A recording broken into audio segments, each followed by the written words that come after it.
I'm Hannah Crosbie, wine writer and founder of Dalston Wine Club. I'm in the heart of Sussex with Sussex Modern to discover the county's finest winemakers. As my guests at Dalston Wine Club will know, I'm a huge fan of low-intervention wine. For the final leg of our road trip, we're stopping first at Tillingham, a wine estate that's become synonymous with London cool.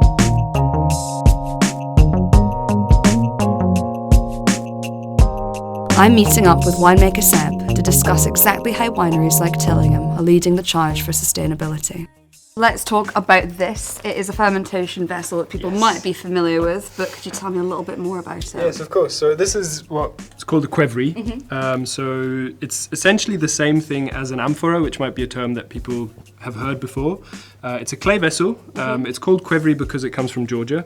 So we bury these underground, and that keeps the temperature really stable because the ground temperature is much more stable than the ambient temperature, which is perfect for fermentations. Specifically for fermentations because we don't add any yeasts or anything to it. It's a spontaneous fermentation. Tell us a little bit about these, how you got up here. Yes, of course. So these are nettles that we dry and we use as essentially a tea.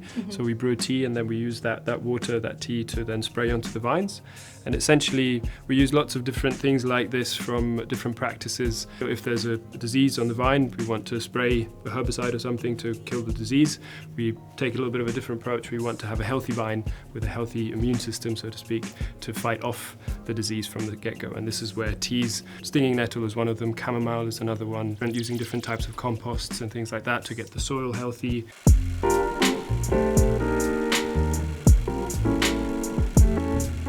So, how do all these extra steps affect the final taste of the wine?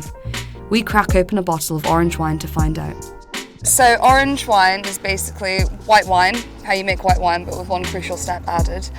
Instead of pressing the grapes and throwing away the skins immediately to make kind of like a clear, lemony coloured liquid, the skins are left in contact with the grape juice. So I think this qvevri orange, which was made in those big clay vessels that we saw in the Oast House, I think this was left in contact with the skins anywhere between 1 month and 4. So you've got kind of a really, really intense nose. Obviously, loads of juicy peach, a lovely, rich and ripe kind of apricot. That's so aromatic, just smelling it now. I know, it's amazing. Wow. Yeah, and you've also got a really incredible texture on the palate. I could honestly stay at Tillingham all day, but there's one more estate nearby I'm dying to visit. Oxney Organic Estate. Oxney is the largest single estate producer of English wine, so you can expect a real expression of terroir, or a sense of place, in their discerning wines. So we just had to stop by and sample one last glass with Kristen, the owner of Oxney Estate. This particular wine, I think, is really representative of Oxney. It's a 2019 rosé, sparkling rosé, traditional method, second fermentation.